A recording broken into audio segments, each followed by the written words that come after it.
Students, in the previous parts of this chapter, we had already learned about some basics. As you can see here, we have covered all these parts. Now our basic is clear. Now we are going to learn new topic, it is adaptation. मैंने आपको adaptation का मतलब already बता दिया था. सी, पहले मैंने आपको सिर्फ बेसिक्स बताए थे, अब हम इसे थोड़ा डिटेल में पढ़ने वाले हैं. So students, I hope you are ready. Okay, so let's start. Adaptation, जैसा कि मैंने आपको बताई हूँ, अडेप्टेशन मतलब एडजस्टमेंट. ये मैंने आपको फर्स्ट और सेकेंड वीडियो में बता दिया है. If still you have not seen the video then please go and see it, क्योंकि वो बेसिक था और जब तक बेसिक क्लियर नहीं होता है चैप्टर समझ में नहीं आता है. और मैं ये मानती हूँ कि हर बच्चे का बेसिक क्लियर होना चाहिए. ठीक है, अब ये चैप्टर आपको फर्स्ट टाइम लग रहा है 7th स्टैंडर्ड में और ये बहुत इंपॉर्टेंट चैप्टर है. 9th 10th में इसका बहुत ज़्यादा इम्पोर्टेंस है. ठीक है, now let's carry on. Gradual changes occur in the body parts. You can see here. Gradual changes occur in the body parts and also in the behavior of organisms which help them to adjust to their surroundings. We can say gradual means slow. Write down here. Gradual means slow. Gradual changes occur in the body parts. हम जानते हैं कि हमारी body, एक छोटा जब बच्चा रहता है तो उसकी बॉडी कैसी रहती है, और अभी आप खुद को देखोगे तो कैसी बॉडी रहती है, आप अपने फादर को देखोगे तो उनकी बॉडी कैसी रहती है, और अगर आप अपने ग्रैंडफादर को देखोगे तो हर किसी में चेंजेस आ रहे हैं. तो क्या ये चेंजेस एक साथ ही आ जाते हैं? नहीं, ये ग्रेजुअल चेंजेस होते हैं, और ग्रेजुअल मतलब slow changes. And also in the behaviour of organisms. और सिर्फ हमारे फिजिकल बॉडी पार्ट्स में नहीं, हमारा बिहेवियर. जो छोटा बच्चा रहता है वो रोता रहता है, उसे कोई चीज़ नहीं मिली तो वो ज़िद करता है. हम थोड़े बड़े हो जाते हैं तो हम थोड़ा समझने लगते हैं, लेकिन फिर भी हम इतने ज़्यादा मैच्योर्ड नहीं होते हैं. पेरेंट्स वो हमेशा अपने से बड़ों की रिस्पेक्ट करते हैं, अपने से छोटों के चीज़ें उनको पूरी हो, इसलिए वो अपनी चीज़ों को प्रिजर्व करने के लिए उनका बिहेवियर चेंज हो जाता है, वे पूरी तरह से मैच्योर्ड हो जाते हैं. और जो एल्डरली पीपल होते हैं, मतलब सीनियर सिटीजन्स, ओल्ड पर्सन, तो उन्हें उनका बिहेवियर एकदम ही अलग होता है. कहा जाता है कि बच्चे और जो बुज़ुर्ग होते हैं उनका बिहेवियर एक जैसा होता है. हाँ, वो इसलिए क्योंकि उन्हें भी चीज़ें सूट नहीं करती हैं, छोटे बच्चों को, और कई बार बुज़ुर्ग को भी नहीं सूट करती है.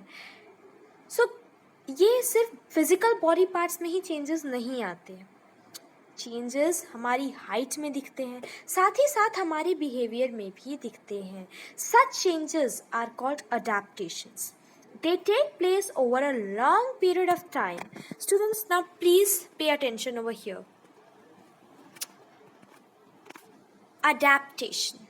मैंने आपको एडेप्टेशन का मतलब ऑलरेडी बता चुकी हूँ. एडजस्टमेंट. एक बात आप एकदम क्लियर रख लो कि अडेप्टेशंस का मतलब एडजस्टमेंट ही होता है, लेकिन ये वन वर्ड आंसर है. अगर आप उसको ब्रीफ इंफॉर्मेशन चाहिए तो फिर ये लाइन, इस पे ध्यान दीजिए आप. Sorry, yes, this thing.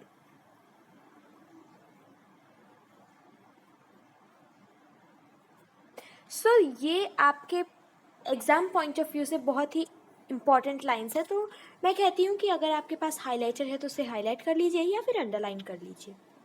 ऐसे चेंजेस बहुत स्लोली पीरियड में बहुत उनको टाइम लगता है. एकदम से तो हम बड़े नहीं हो जाते, कम से कम 15 साल तक तो लगता ही है हमारे इसमें चेंजेस आने में, हमारी हाइट बढ़ने में, है ना. तो ये चेंजेस ग्रेजुअल चेंजेस होते हैं और इन्हीं को हम अडेप्टेशंस बोलते हैं. सो gradual changes occur in the body parts and also in the behavior of organism which help to adjust to their surroundings. तो अगर देखिए, हम हमारा बिहेवियर जब चेंज करते हैं तो हमारी जैसी सराउंडिंग होती है उसके बेसिस पे. अगर उस वक्त हम लोग छोटे होते हैं तो छोटे होने का मतलब हमारे हिसाब से हमको कुछ भी नहीं समझता, इसलिए हमारे बिहेवियर उस तरह का रहता है जैसे छोटा बच्चा नहीं रहता, जिद करता है।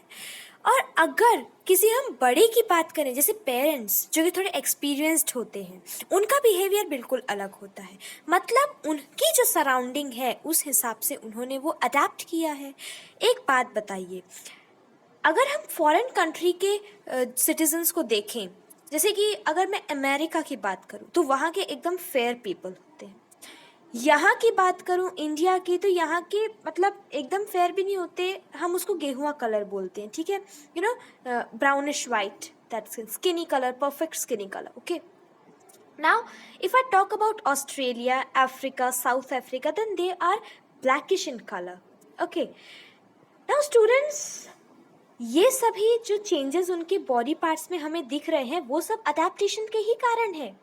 उनकी जो सराउंडिंग है, उन्होंने वहाँ जिस तरह एडजस्ट किया है, इसके कारण उनका बॉडी जो हमारे जो फेस दिख रहा है, उनका आउटलुक वो हमसे अलग होता है।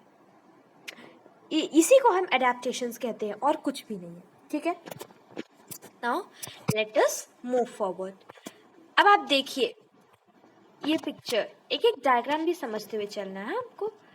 ये क्या है? Cactus, yes. ये स्नेक्स, ये क्रैब है। तो tell me one thing, snakes, crabs, क्या ये सब सिर्फ डेजर्ट में ही दिखते हैं? क्या ये सारे एनिमल्स डेजर्ट में ही दिखते हैं? क्या ये कहीं और नहीं दिखते? नहीं, दिखते हैं, लेकिन जो क्रैब्स और स्नेक्स डेजर्ट्स में रहते होंगे, उनका बॉडी स्ट्रक्चर और उनका मतलब वो अपनी सराउंडिंग को कैसे रिस्पॉन्ड करते हैं। अब देखिए जैसे कैमल्स वहाँ पर पाए जाते हैं, तो उनके हिसाब से उनकी सराउंडिंग कैसी, एकदम हॉट है, इसलिए वो अपने बॉडी स्ट्रक्चर उनका कैसा है, उनके अंदर जो भी सराउंडिंग्स उनकी बहुत हॉट रहती है, इसलिए उनके लिए अंदर ही उनके स्टोरेज टैंक्स होते हैं जिस पे वो वाटर स्टोर करते हैं। लेकिन क्या अगर एक नॉर्मल हॉर्स जाता है अगर डेजर्ट में, तो क्या वो वहाँ पर रह सकता है? नहीं, क्योंकि जिस एरिया में, जिस सराउंडिंग में वो रहता है, वहाँ का अडेप्टेशन कुछ और ही होता है, ओके। यही था बस। नेक्स्ट, अब देखिए यहाँ पर आपको यहाँ पर अडेप्टेशंस इन प्लांट्स, अभी तक हमने सिर्फ अडेप्टेशन की इंफॉर्मेशन देखी है, डेफिनेशन देखी है। अब हम देखेंगे कि कैसे प्लांट्स, एनिमल्स, तरह तरह के, in fact in human beings also adaptations देखने के लिए मिलते हैं। Observe and complete the chart, include other plants from your region too, okay. मैं आपके जो चार्ट में दिया है मैं सिर्फ उतना ही करवा रही हूँ, और जो ये सेकंड क्वेश्चन देकर रखा है यहाँ पर, include other plants from your surroundings too, ये आपको खुद से करना है और कमेंट सेक्शन में कमेंट करके मुझे आंसर देना है। मैं उस आंसर को चेक करूँगी और नेक्स्ट वीडियो में आपको बताऊँगी कि आपका आंसर सही है या गलत, ओके, ठीक है। तो और लेकिन मुझे ये होमवर्क प्लीज़ आपका ही फ़ायदा होने वाला है, मुझे तो कुछ मार्क्स नहीं मिलेंगे, मैं तो यहाँ पर बैठ के वीडियो बना रही हूँ, मुझे क्या पता कि आप कर रहे हैं कि नहीं, पर उससे आपका फ़ायदा है। तो मेरा सजेशन है कि आप इसे प्लीज़ अटेम्प्ट करिए। अब देखो जैसे यहाँ पर आपको लोटस दिया था, कैक्टस देकर रखा था, बैनियन प्लांट्स में, हैबिटेट, इस चार्ट में plants, habitat, type of root, characteristics of leaves, characteristics of stem, ये सब देकर रखा है। उसमें आपको प्लांट्स में देखने मिलेगा लोटस, कैक्टस, बैनियन। हैबिटेट यानी कहाँ पर वो रहते हैं, तो वो मतलब lotus is aquatic, then cactus is desert and banyan is land. अच्छा, ये जो आपको दिख रहा है यहाँ पर, ये आपके टेक्स्ट बुक में नहीं लिखा है, ये मैंने आंसर लिखे हैं, ठीक है। और अच्छा ठीक है, पहले मैं क्वेश्चन ही पढ़ाती हूँ। टाइप ऑफ रूट, लोटस का हैबिटेट एक्वेटिक है, मतलब वो पानी में रहता है, और उसके रूट जो होती है वो फाइब्रस रूट्स होती हैं, क्योंकि जो लोटस का प्लांट होता है उसके नीचे की अगर आप रूट्स देखोगे तो वैसे लगता है जैसे फाइबर्स यानी धागे समान वो निकली रहती है, इसलिए उनकी रूट्स फाइब्रस रूट्स कहलाती हैं। Characteristics of leaves, large and round with waxy layer, और उनकी जो लेयर होती है उस पर आपको वैक्स मिलता है, और बहुत लंबी रहती है उनकी, से गोल रहती हैं राउंड शेप में, और मतलब फ्लावर के अपेक्षा वो बहुत बड़ी रहती हैं, ठीक है। कैरेक्टरिस्टिक्स ऑफ स्टेम, और जो उसकी स्टेम होती है वो बहुत ही हॉलो, यानी उसमें मैं आपको एक फिगर ही दिखा देती हूँ। Like this. मतलब ये अगर लोटस की स्टेम है तो आपको देखने मिल रहा है कि इसके अंदर यहाँ पर एक हॉलो स्पेस है, मतलब अगर मैं इसमें एयर रहती है, ठीक है, एंड फ्लेक्सिबल, और ये मुड़ सकती है, मतलब ये बहुत ही नाजुक और फ्लेक्सिबल, फ्लेक्सिबल मतलब लचीली होती है। चलिए अब आप जो आंसर्स हैं उसे अपनी कॉपी में नोट डाउन कर लीजिए, या फिर आप सिर्फ अभी स्क्रीनशॉट ले लीजिए। लेकिन जो ये क्वेश्चन दिया है इसे आप प्लीज़ सॉल्व करिए, तो आपको खुद भी आएगा कि किस तरह साइंस के क्वेश्चंस को सॉल्व किया जाता है। अब देखिए कैक्टस का एग्जाम्पल दिया है। कैक्टस मैंने आपको ऑलरेडी बता चुकी हूँ कि वो डेजर्ट में रहता है, और उसकी जो रूट्स होती हैं वो टैप रूट्स होती हैं। टैप रूट्स का मतलब क्या होता है? सी, ये अगर एक प्लांट है, मेरी ड्राइंग शायद यहाँ अच्छी नहीं आ रही है, कोई बात नहीं, है ना, समझना ज़्यादा इम्पोर्टेंट होता है। एंड उसकी रूट्स को मैं आपको, चलिए ये मैं प्लांट, उसकी रूट्स, जिस प्लांट की रूट्स एक स्टेम से निकली हुई रहती हैं उन्हें हम कहते हैं टैप रूट। क्या कहते हैं उन्हें हम? Tap root. मतलब एक मेन नीचे की रूट रहती है और उसमें से कई रूट्स ऐसे ऐसे निकली रहती हैं, तो उन्हें हम क्या बोलते हैं? Tap roots. स्टूडेंट्स, सो आप टैप रूट्स का मतलब आपने समझ लिया है, और उनकी जो लीव्स होती हैं उनकी कैरेक्टरिस्टिक, मतलब वो उनकी इसमें क्या विशेषता रहती है, तो उसकी विशेषता ये रहती है कि उनकी कैक्टस की लीव्स थॉर्नी होती है। अच्छा, क्या कैक्टस में लीव्स होती हैं? यस, कैक्टस में लीव्स होती हैं। आपको पता है, ये उसका जो आपको फ्लावर दिखता है वो होता है उसकी लीव्स, उसकी जो आपके यहाँ स्टेम्स भी दिख रहे हैं वही उसकी लीव्स भी होती हैं, और वो थॉर्नी होती है, मतलब उसमें कांटे रहते हैं। और उसकी जो स्टेम रहती है वो फ्लैशी रहती है। फ्लैशी मतलब उसकी जो स्टेम यानी उसकी जो डंठल रहती है उसके अंदर फ्लैशी मतलब उसके अंदर कुछ तो भी लिक्विड आपको जेली टाइप देखने मिलता है। और अब प्लांट आता है बैनियन। बैनियन में आपको हैबिटेट मिल जाएगा लैंड, क्योंकि बैनियन ट्रीज कहीं भी पाए जाते हैं पर डेजर्ट में नहीं मिलते, वो टेरेस्ट्रियल होते हैं। टेरेस्ट्रियल मतलब मैंने आपको फर्स्ट ही वीडियो में बताया था कि उसका मतलब लैंड होता है। Type of fruit, tap root. Once again banyan tree, आपको एक खास बात बताऊं बैनियन ट्री के बारे में। बैनियन ट्री कोई बीज डालने से नहीं उगता। हाँ, ये अगर उसकी रूट्स हैं, जैसे ये टैप रूट रहती हैं उसकी, और ऊपर अगर बैनियन ट्री रहता है, दिस इज बैनियन ट्री, या तो उसकी जो रूट्स रहती हैं वो बहुत डीप जाकर ऊपर वापस आती हैं। जब वो ऊपर वापस आती हैं तो वही रूट से दूसरा ट्री उग जाता है। तो ये होती है बैनियन ट्रीज की खासियत। आपको मेरी बात समझ में आई? ठीक।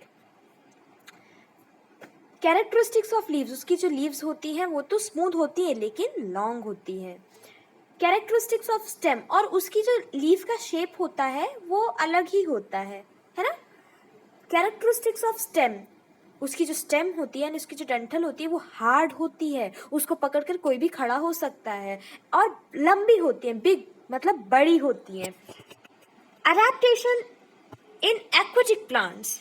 अडेप्टेशन इन एक्वेटिक प्लांट्स, अभी हमने देखा कि अडेप्टेशन इन प्लांट्स, तो हमने ये चार्ट सॉल्व कर लिया है। अब हमको प्लांट्स के ही अंदर कई तरह के प्लांट्स आते हैं, मैंने आपको ऑलरेडी बता दिया। जैसे एक्वेटिक प्लांट्स, कुछ प्लांट्स होते हैं जो पानी में ग्रो करते हैं जैसे कि लोटस, और कुछ होते हैं जो लैंड में रहते हैं, और कुछ तो अंडरग्राउंड भी रहते हैं। अब जैसे कि कैरेट तो एक्चुअली वो रूट रहता है,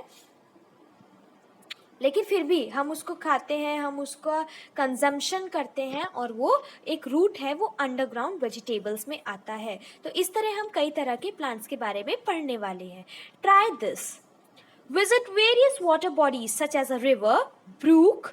Okay, what is a brook? Brook is a small stream, pond, lake in your surroundings. What differences do you observe between terrestrial and aquatic plants?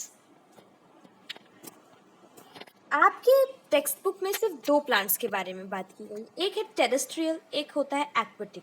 Terrestrial मतलब कि लैंड में रहने वाले, और एक्वेटिक मतलब कि वाटर में रहने वाले। ये मैंने आपको कई बार बता चुकी हूँ, लेकिन अब आपको एक और बार बता देती तो भी कुछ फर्क नहीं पड़ता है। आपको आपने आपके पास अगर सराउंडिंग्स में आपके नज़दीक में अगर कोई रिवर है, पॉन्ड है, लेक है, तो उधर आपको जाना है और आपको ये देखना है कि आपके जो घर के आसपास यानी लैंड में जो प्लांट्स होते हैं और जो एक्वेटिक प्लांट्स होते हैं उसमें क्या फ़र्क होता है। फॉर एग्जांपल अगर मैं बात करूँ बैनियन और लोटस की ही, देख लीजिए। तो यहाँ पर मुझे इतनी सारी मुझे कैरेक्टरिस्टिक्स पता चल गई कि उसकी लीव्स कैसी होती हैं, उनकी जो रूट्स होती है वो पानी में रहती हैं और उनकी जो स्टेम्स होती है वो कैसी होती है। बैनियन ट्री की रूट्स रहती है वो अंडरग्राउंड जाती हैं फिर वापस ऊपर आती हैं, और बैनियन ट्री की टैप रूट होती है, लोटस की फाइब्रस रूट्स होती हैं। तो इस तरह के डिफरेंसेस मुझे पता चले हैं।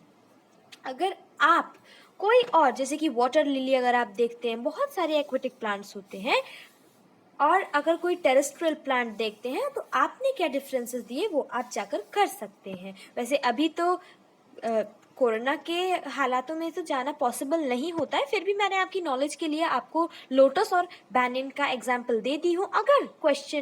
अगर पेपर में ये क्वेश्चन पूछा जाता है तो आप इसका आंसर ये लिख सकते हैं। अब आप आ गए हैं हमारे सेकेंड पेज पर और इधर आपको जो भी एक्वेटिक प्लांट्स हैं उनकी कैरेक्टरिस्टिक के बारे में बताया गया है। Some of the aquatic plants are firmly rooted in the soil at the bottom of the water bodies. कुछ aquatic plants firmly मतलब strongly बहुत मजबूती से are firmly rooted यानी उनकी जो रूट्स होती है एक्वेटिक प्लांट्स की वो सॉइल के अंदर यानी पानी में ही सॉइल के अंदर जो हमारा वाटर होता है, आप यहाँ देखिए मैं आपको दिखाती हूँ। यहाँ पर ये सॉइल है, दिस इज सॉइल, ये है वाटर मतलब ये वाटर लेवल है, और ये कहलाता है रिवर बेड। क्या कहलाता है ये? River bed. जहाँ पर रिवर का वाटर ख़त्म होता है और सॉइल चालू होती है उसे हम रिवर बेड बोलते हैं। और जो भी प्लांट्स आपको यहाँ दिख रहे हैं उन सब की रूट्स कहाँ गई हैं? यहाँ पर आप देख रहे हैं ये रूट्स गई हैं। तो इन सब की रूट्स कहाँ गई हैं? सॉइल में, deep in the soil. Can you see over here? Yes. और ये नाजुक नहीं होती लोटस, आपको पता है लोटस के जो फ्लावर होते हैं उनकी आप जड़ से उनको नहीं तोड़ सकते।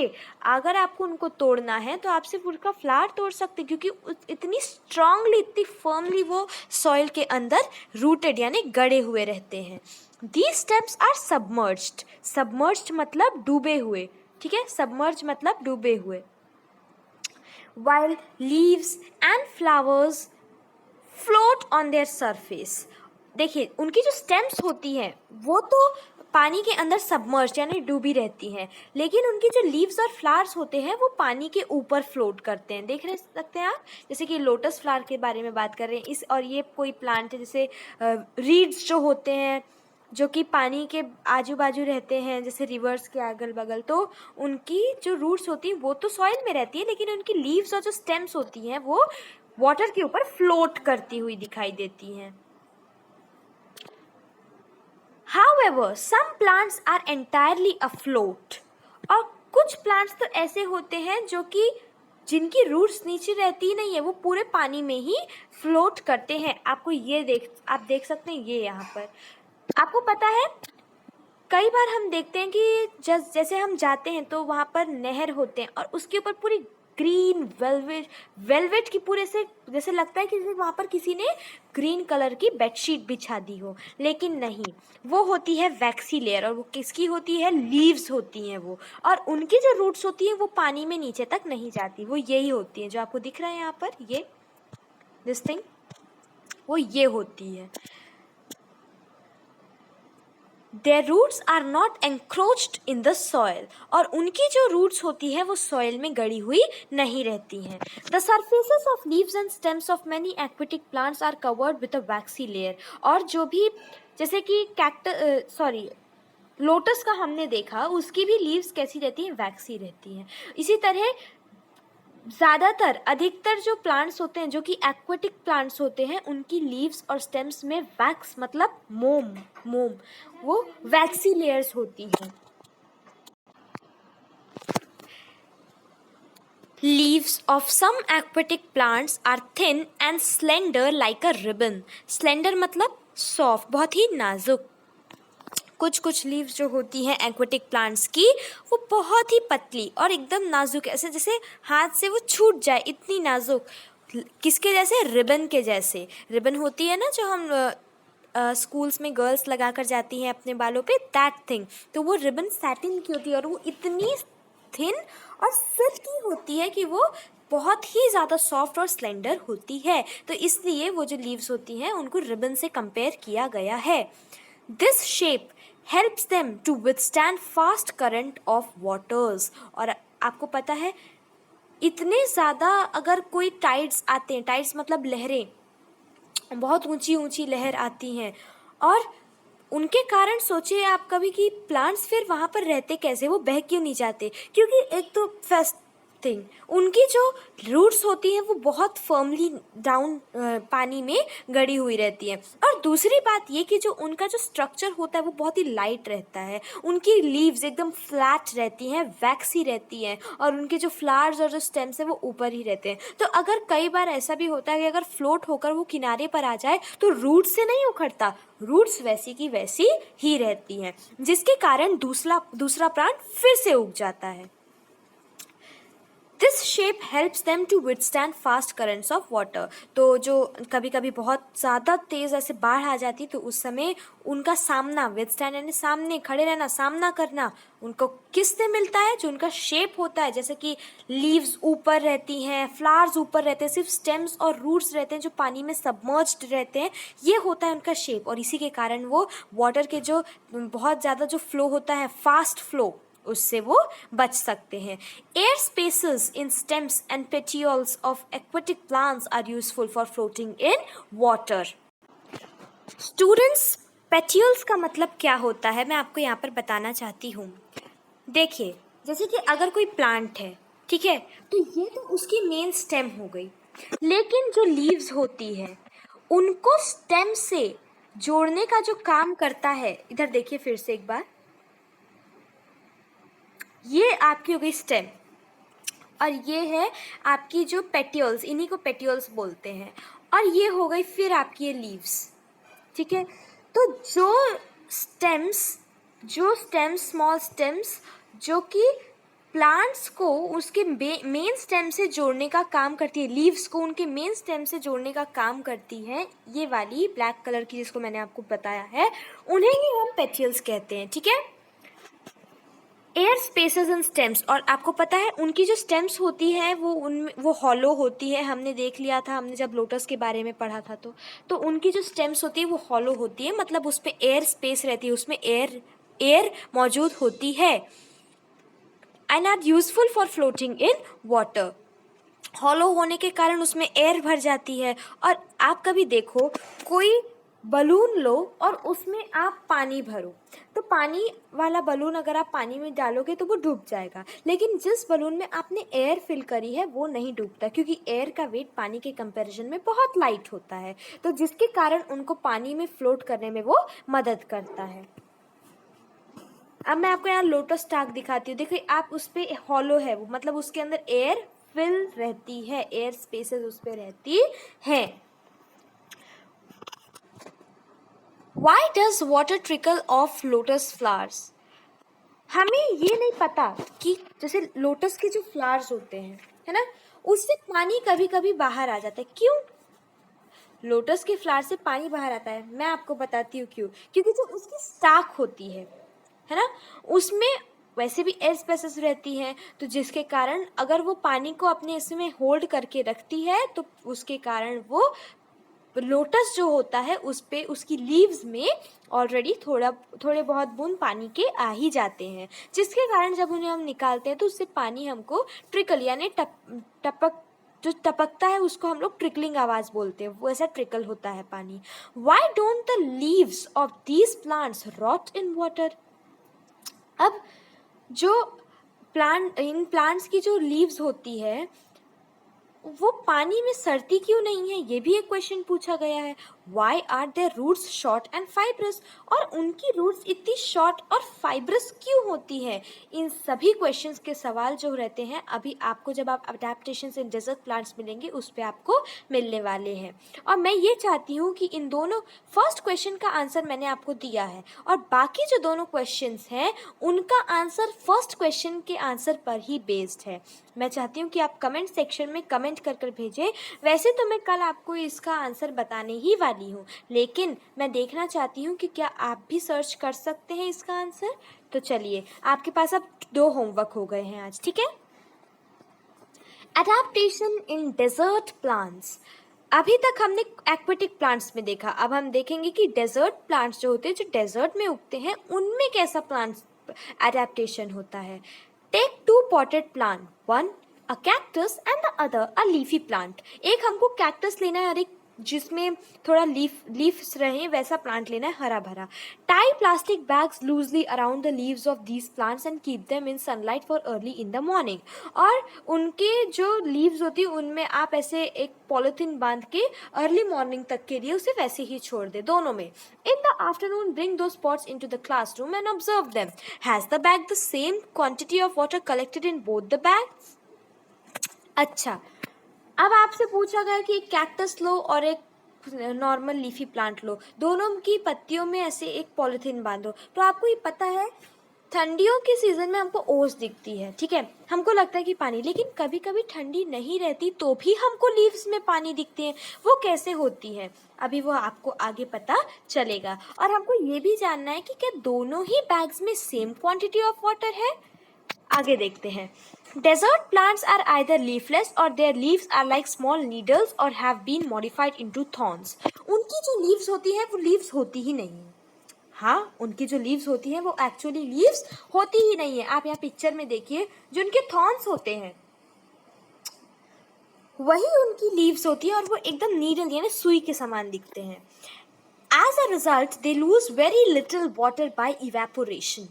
मतलब ये हुआ कि उनकी जो इवेपोरेशन, मतलब आपको ये 5th और 6th स्टैंडर्ड में पढ़ाया गया है कि जब रेन वाटर जब ऊपर जाता है फिर वो रेन बनकर वापस आता है, तो ये इवेपोरेशन प्रोसेस हुआ। पानी का वाटर वेपर में जब बदलता है, जब पानी वाटर वेपर में बदलता है तो वो इवेपोरेशन कहलाता है।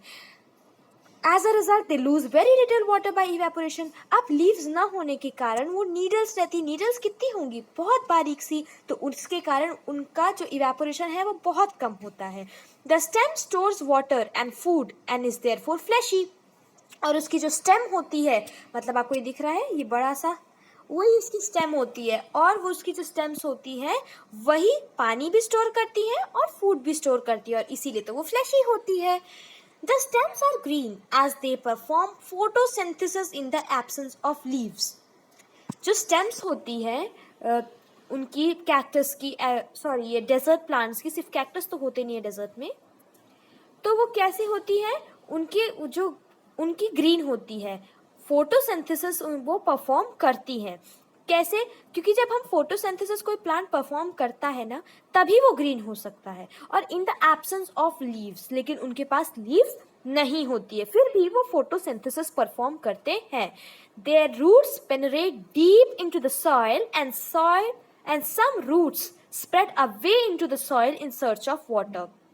उनकी जो रूट्स होती हैं वो बहुत नीचे तक जाती हैं सॉइल में। डेजर्ट में उगता है तो डेजर्ट में पानी बहुत नीचे रहता है, ग्राउंड वाटर लेवल जो होता है डेजर्ट में वो बहुत लो रहता है, तो उनकी जो रूट्स होती हैं वो बहुत अंदर तक जाती हैं। And some roots spread away into the soil in search of water, और कई तो कितने किलोमीटर तक दूर चली जाती हैं रूट्स प्लांट से।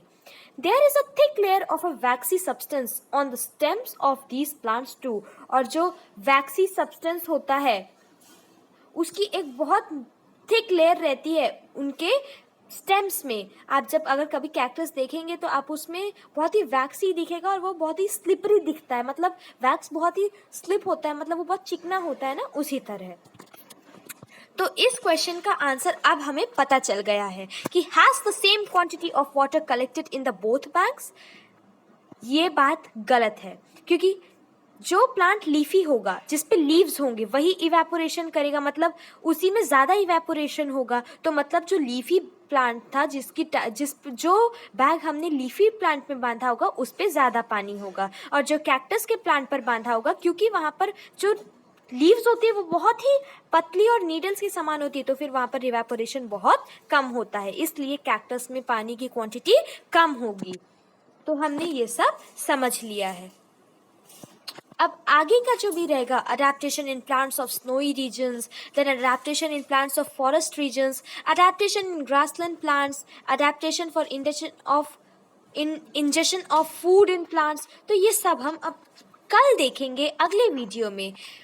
अब तक इतना ही। अगर आपको कोई भी डाउट हो सो प्लीज़ आस्क मी, और फिर आगे का जो भी रहेगा वो हम बाद में तो करने ही वाले हैं। और जो मैंने होमवर्क दी हूँ वो प्लीज़ करिए, कमेंट करिए, मैं आपको उसका स्क्रीनशॉट खींच के उसको चेक करके आपको नेक्स्ट वीडियो में अपलोड करके दूंगी। Okay, till then tata bye bye, good bye everybody.